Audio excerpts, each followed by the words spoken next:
This is Jayden Struble.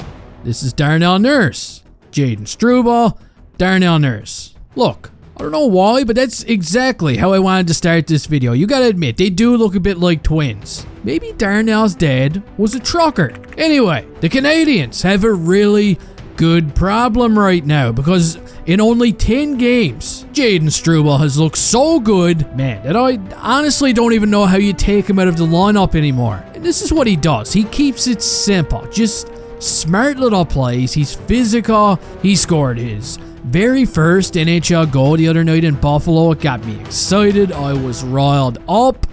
And you know what? We got a situation here. We really do. Montreal Canadiens are just prairie dogging defensemen right now. I can see their little heads poking out. Is it a bad problem to have? No, it's more of a good problem. But it's only going to get more and more complicated as the season goes on because yesterday, our fearless leader, Kent Hughes, alive in skin, was on the Sick podcast with Pierre Maguire. I'm going to pin the link in the comment section for anyone who wants to listen. And not only did Hughes just pump Jayden Struble's tires on this one, but he would also admit that when Lane Hutson's season comes to an end in Boston, he's going to be all over him like a fly on shit, okay? Getting Hutson signed to a pro contract all of a sudden becomes a top priority, which means, of course, for Habs fans, the Lane Hutson magic show is likely going to happen towards the end of this season. You can bank on it. And that's something to be really excited about. But the question still remains, what are they going to do with everyone?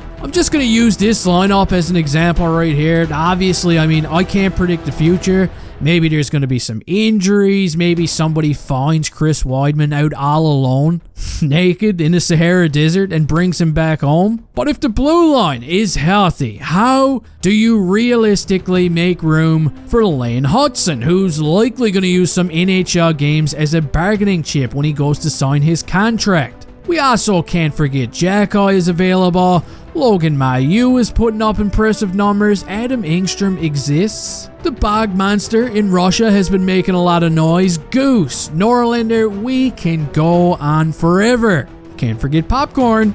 Look, this could be an unpopular opinion, but I feel like the Canadiens should not only package up a defenseman during the offseason, but maybe they should also package up a defenseman between now and the trade deadline, just to make some wiggle room. I see a lot of people pointing fingers at David Savard. I see a lot of people pointing fingers at Mike Matheson, which could even make sense, depending on the return. However, after watching Jayden Struble lately, I even feel like he's made Jordan Harris a little bit more expendable. You know what I mean? Struble is bigger, he's tougher, he's meaner. Yeah, it's only a small sample size right now, but if we're a couple of months down the road and Jayden Struble is still playing hockey like he's been playing since he started his season in Laval, Jordan Harris becomes a perfect trade candidate. It makes room for Hutson, who, look, I'm expecting to play in the NHL. I could be completely wrong. And it also keeps enough warm bodies around to fill in if somebody goes down due to an injury. But again, it's a good problem to have. There's obviously quite a few solutions. We could go on forever. So what I want you to do now is to go ahead and let me know your thoughts down in the comment section. Who do you see as the future decor moving forward? I want to hear all about it. Don't forget to toss a Mentos in the like button's Diet Coke before you leave here. And hey, I'll see you next time.